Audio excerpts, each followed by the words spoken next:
Vincent Goodwill. Vincent Goodwill is back. How great was Vincent, when we had him? What a wonderful debut.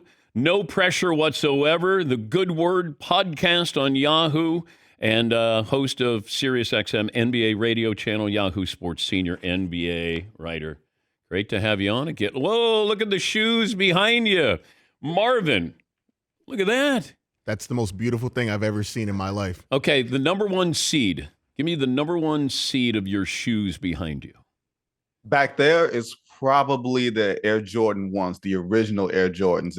It looks like they're the top over the shoulder. Yeah. At the very top. Those are not the best shoe I have in my closet, but the best shoe on the wall. You can't have your best stuff on the wall. Okay, your best shoe is what? Wow.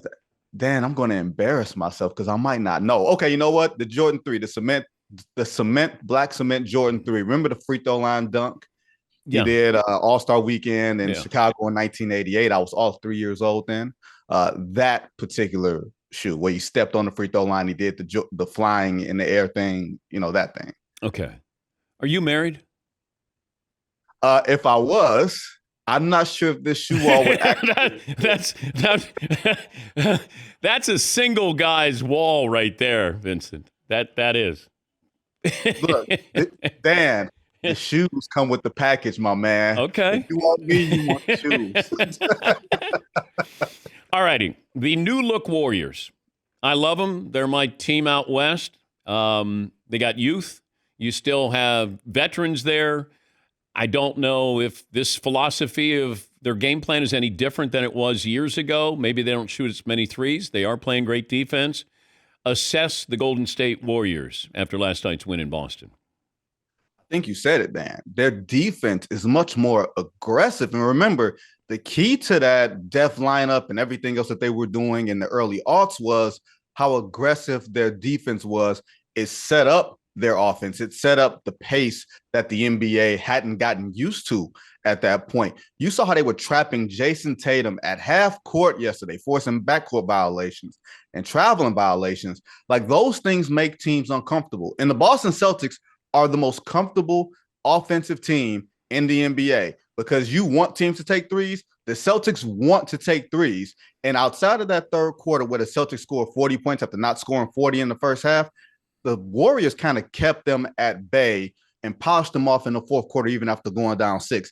Dan, I'm not sure if this means anything. Like, I'm being very careful about the level of competition that they've played. Even though Stephen Curry has missed a few games, their net rating is pretty damn high. I think they're like plus 12.3, but they haven't played a lot of people. Yeah. The thing I am encouraged by is all of these young pieces on affordable contracts. You know what that means? Hey, if you want to come and have since we're having relationship analogies here, I'm going to play Love Doctor. Hey, if you're a player under your last year, your contract, and you're not feeling great at your home, you want to try a new place out, why don't you come over to the Bay Area? Because we win championships here, and we have Stephen Curry here. They need one more shot creator, Dan, for me to really believe in them. And you never know who that player is going to be, but they have the assets to make the move possible, and that's something a lot of teams don't have. How did the Celtics not win the East? Have you looked at the Milwaukee Bucks and the Philadelphia 76ers? Have you seen their movies? Because I've seen their movies. They're both 1-6. No team has gone 1-6 and made the playoffs, I think, in like 50 years or some crazy stat like that. I think the question you have to ask, Dan, is in what world do the Celtics not repeat? I think they have broken the math of basketball in terms of how many threes we're taking approximate to the style we play as far as not shooting anything else. Like, everybody talks about the Warriors of vintage era, but they maybe took 30% of their shots from three, maybe 33% of their shots from three. I haven't checked recently, but as of a week ago, the Celtics were taking nearly half of their shots from three, and they look comfortable doing it. Remember, last night, we can talk all about the Golden State Warriors and how great they looked on the road, and they did look great.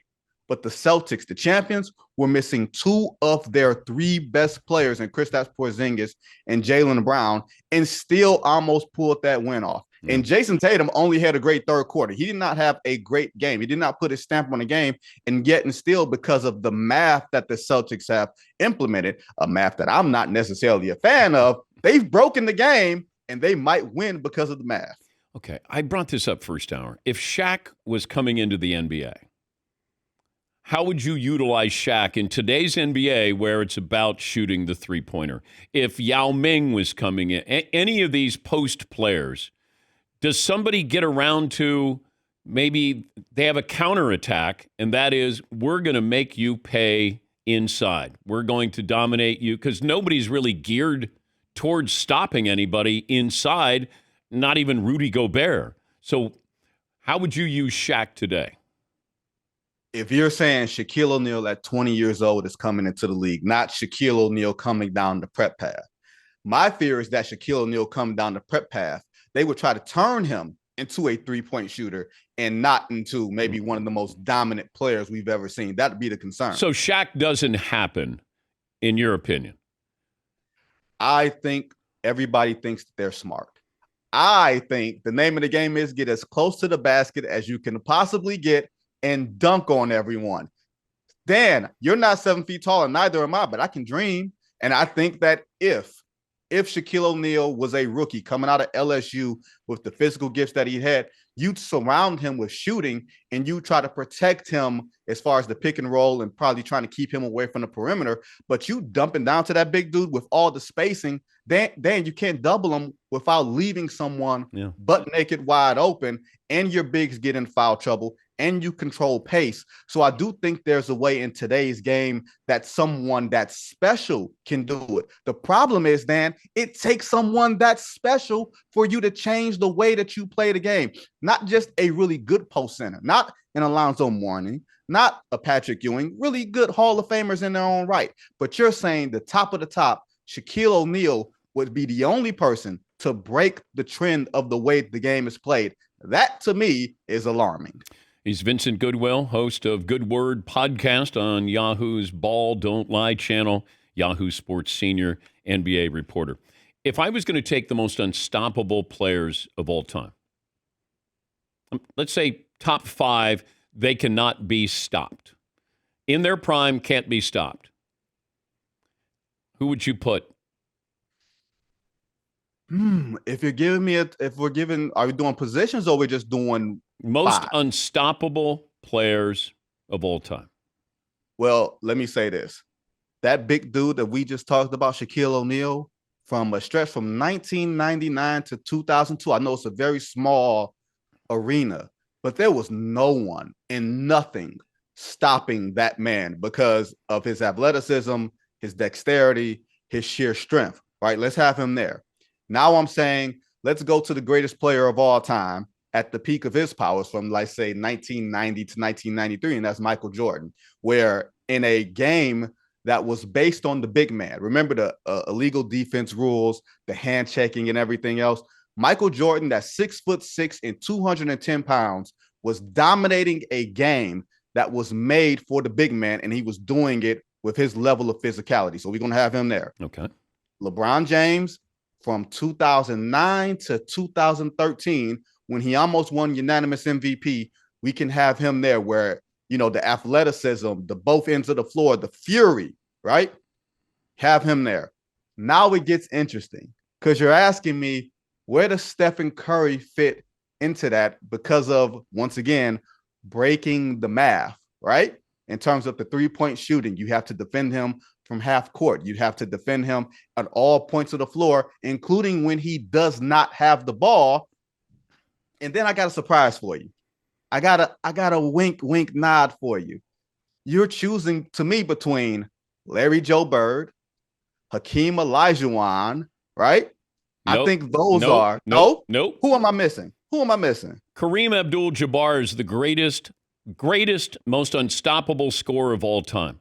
In modern era, no one ever stopped Kareem. With the skyhook, it was unstoppable. The other person I'd put in there is Kevin Durant. I think Kevin Durant is unstoppable. I think that he can get what he wants to get when he wants to get it.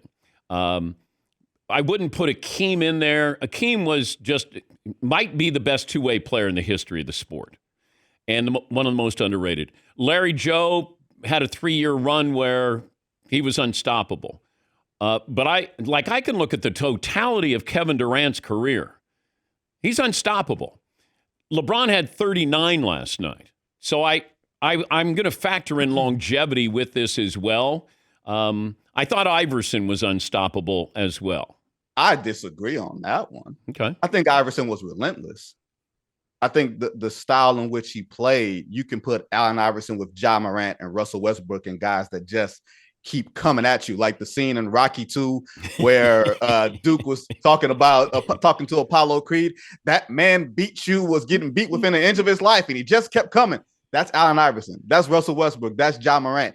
That's not Kareem Abdul-Jabbar. And I think your point about Kevin Durant is well taken. I don't look at longevity. I look at the fact that he's had an Achilles and an MCL, and we don't even think about that when factoring in the Kevin Durant that we're watching now, who's a walking 50, 40, 90, that is very comparable to Larry Bird. Dan, I can't believe you of all people missed the go in the crates. You're going to dispute me talking about Larry Bird playing in them ugly flat-ass Converse shoes with those spots in the Boston Garden. Wait. Vincent, it feels like you're profiling me. Absolutely, I am profiling you. And I'm sure you don't take offense to it. Well, then I got to throw in Jerry West in there, too, and George Mikan and John Havlicek. I don't think you go back that far, Dan. I'm not going to send you back that far. Look, I got to see Bird in those years up close, and he was the guy, game on the line, that's the only guy that I wanted taking the shot. It's weird on Unstoppable. Like, no one could stop Kareem from doing what he was doing. Mike down low when he was on the post, and then he would hit that fadeaway, unstoppable. I think Durant, mid-range game is unstoppable. So those... But see, I think you're missing... I think it's funny how we have turned Michael Jordan. You just did it. You turned Michael Jordan into this free throw line and down player who had the fadeaway. No, I'm talking about a signature move. I'm talking about a signature move. Okay, I thought you were saying unstoppable. No. The dude that was driving to the basket and dunking on you, that was the unstoppable dude. Well, he had a go-to move. When he was getting beat up going to the hoop, he started taking guys down low on his hip and then shooting that shot. So I'm talking about Kareem with the sky hook, Durant mid-range jumper, LeBron driving right-handed to the hoop. Like, there's certain things, even Jordan talked about. If LeBron gets you on his hip and he's going to the hoop, you can't stop him. Yep. That's kind of what I'm like. There were signature moves that guys made where you knew what was happening and you couldn't do it. You know, like Bird would say to Xavier McDaniel, X, I'm going to get the ball. I'm going to fake left. I'm going to shoot, go back right. I'm going to hit the jumper right in your face. And then he did. Okay, that's unstoppable. So that's what I was kind of going for. Well, Dan, Your Honor, you did not make your instructions clear to the jury. No. This was an addendum to that I was looking for most unstoppable offensive players. And gotcha. And we did short Kareem, and I did short Kareem. Yes, you did. Yes, you did. Even before look, Dan, I can admit when I'm wrong. I live in the crates. Kareem, before the slowdown, before 1985, Kareem was the most unstoppable basketball player to walk the face of the earth. All right. Okay. Who's your NBA Finals pick? Dan, is it too early? No, we have preseason predictions. Like, you can't wait till Christmas. Like, what's going on here?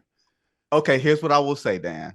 And I'm not saying I'm wishing for this to happen because I don't know if I want to spend a week in Oklahoma City, but I feel like it's going to be Oklahoma City and Boston, right? I'm rooting for real estate. If I'm going to be somewhere in June for the better part of 20 days, I want to be somewhere where I want to hang out. And Boston grows on you, right? I don't know if Oklahoma City really grows on you, but it looks like that because Oklahoma City last night, notwithstanding, I still think they have a little bit of growing to do as far as how they handle late game situations. But I don't see anybody in the West that complete and that young. So much of this, Dan, is going to be a battle of attrition, which means you have to have stamina, which means this is a younger man's game as opposed to veterans and older teams. I still think you have to have veteran experience, but you have to be in that sweet spot. I feel like Oklahoma City is approaching the sweet spot. And in the Eastern Conference, I don't see anybody that's challenging the Celtics because the Bucks and the 76ers and the Knicks can't get their stuff together right now. Have you ever had a player who challenged you, pushed you, confronted you? Confronted? Yes. Pushed? No.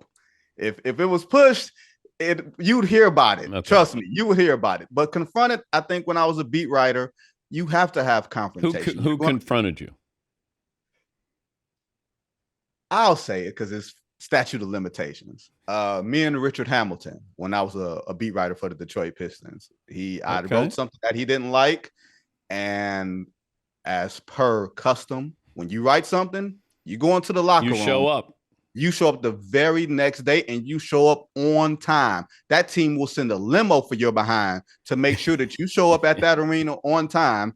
And we wound up having it out. Dan, he didn't say the B word. He didn't say the N word, but he said basically everything else. And it went for about 90 seconds until PR came in and broke it up. Now, I was not physically intimidated because Rip, for all of his gifts, was 6'7" and skinny. I feel like at my age, we could have, we could have matched the wits. You know what I mean? Not if it were Ben Wallace, I'm going to have a little bit more diplomacy and back down in the situation. You know what I mean? I know that feeling. Another great appearance. How about a round of applause for Vincent? All right, love it. I like the Prince hoodie too. Yeah, got it all. Got it all. Got a Prince hoodie on. He's got his Jordans behind him. And he's profiling. And I'm from Detroit. This might get me in trouble with the bad boys. Nah, they don't care. They can't catch. Have you met Isaiah Lord? Yes, Thomas I have. I have. Now that's the guy you don't want to confront. Isaiah's going to hurt somebody. No, Zeke is more demure, shall we say? I don't know. It feels like there's he's still fiery. He's still fiery. He's still that. He's still from the west side of Chicago. Yeah, but I don't think he would fight me. You think you could take Isaiah Thomas? No. Okay. I said I don't think he would fight me. Okay. I thought you were saying he knows better than to fight me. No. Dan, don't get me in trouble. All right, I won't. He'll be texting me right now. Don't do that. All right. Thank you, Vincent. Great to talk to you again. Appreciate you, Dan. Vincent Goodwill, host, Good Word podcast on Yahoo's Ball Don't Lie channel and Yahoo Sports senior NBA reporter. We forgot all about how good he is. Marvin goes, hey, what about Vincent Goodwill? Because there's been some NBA stuff, and as you heard, he's really good. He's just conversational, whether it's today, it's 30 years ago, fun stuff. So good suggestion by you, Marv.